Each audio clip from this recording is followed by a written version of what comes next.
Mister को पूछना पड़ेगा। किसको पूछना पड़ेगा? मिस्टर को। आप फॉलो भी ले रहे हैं लेकिन मिस्टर ने मीटिंग अटेंड ही नहीं किया था, होता है सर? यस। तो आपका ना पूरा सारा समय बर्बाद हो जाता है। कितने लोग मानते बराबर है ये? होता है सर? स्टूडेंट को लेकर आते, यूथ का लड़का था, आपको लगता है ये डिसीजन लेगा, लेकिन डिसीजन मेकिंग अथॉरिटी उसके पापा के पास है, तो करना क्या चाहिए था? पापा को भी लाना चाहिए। पापा चाहिए, सही है ना? अगर वो वाइफ से, एक हाउस वाइफ से बात करूं तो उसका हस्बैंड सामने चाहिए। तो सबसे ज्यादा इफेक्टिव जो पावर है वो है होम मीटिंग का पावर। कौन सा पावर?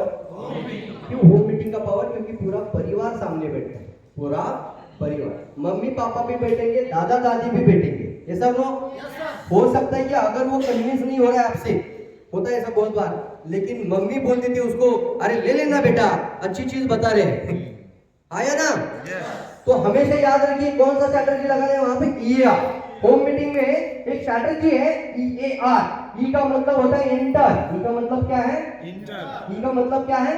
इंटर। एंटर करना है। एंटर मतलब कहां से एंटर होता है? हेल्थ, कोई ना कोई प्रॉब्लम है, कोई ना कोई प्रॉब्लम है। मान के चलते हैं वहां पर एक दादा और दादी जी को डायबिटीज है और अस्थमा है, तो बेटा फोन करेगा, ऐसा नो, मेरी माँ को डायबिटीज है और पापा को अस्थमा है, सही है ना?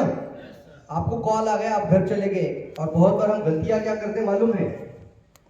बहुत अच्छा दवाई है, क्या है ये? बहुत अच्छा दवाई है। ये दवाई है? नहीं। हेलो, नहीं। ये डायबिटीज के लिए बहुत अच्छा दवाई है? नहीं। ये सप्लीमेंट है? ये सप्लीमेंट भी नहीं है, नहीं है। इसको खाना बोलिए, बोलिए बोलिए, खाना है। जरा जोर से बोलिए, खाना है। क्योंकि सप्लीमेंट का भी मतलब समझा देता हूँ। मैडम बोले सप्लीमेंट नहीं, सप्लीमेंट का भी मतलब बताता हूँ, जानना चाहते हैं? सप्लीमेंट भी समय पर एक ही खाता है आंसर। कैल्शियम का सप्लीमेंट कितना खाओगे? एक ही खाओगे ना? 10 खाओगे तो तकलीफ होगा। सप्लीमेंट को खाने के लिए भी डॉक्टर को पूछना पड़ता है। अगर जरूरत है तभी खाना है, जरूरत है तभी खाना है, जरूरत नहीं है तो सप्लीमेंट खाने की जरूरत नहीं है। इसलिए सप्लीमेंट के अंदर भी कई द्वार खुल जाते हैं, इसलिए कस्टमर के मन कभी खुलेंगे नहीं। आपको सीधे से सीधे डायरेक्ट हिट करना है, ये धरती का सबसे अच्छा खाना है। तो खाना है तो किसने खाना है? सबने खाना है, ऐसा लो। तो बहुत इंपॉर्टेंट आता है जब आपको किसी ने बुलाया और आपको कॉल आ जाता है, वो बोलते हैं कि हमें डायबिटीज मेरे पापा को है और अस्थमा है। आप जब घर जाओगे तो इसको दवाई है, सप्लीमेंट है, मेडिसिन है डायबिटीज के लिए, ऐसे वर्ड बोलना नहीं। रेडी है? करना क्या है आपको? वहां पर आपको सबसे पहले एंटर होता है, तो हो सकता है कि वहां पर वो दादा दादी सामने बैठे, इसको बोलते हैं इमोशन विद कन्विक्शंस। अब यहाँ पे सामने दादा दादी बैठे, कौन बैठे हैं सामने?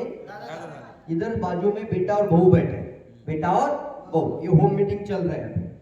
तो आपका फोकस सिर्फ इन दोनों पे नहीं होना चाहिए, आपका फोकस पूरे परिवार पे होना चाहिए। जैसे अभी मान के चलिए मैं इनके बात कर रहा हूँ और बेटे को भी देख रहा हूँ, तो मैं क्या कहूंगा, मैं समझ सकता हूँ इनके दुख को, थोड़ा सा ना इमोशन डालना पड़ता है। क्या डालना पड़ता है? क्या डालना पड़ता है?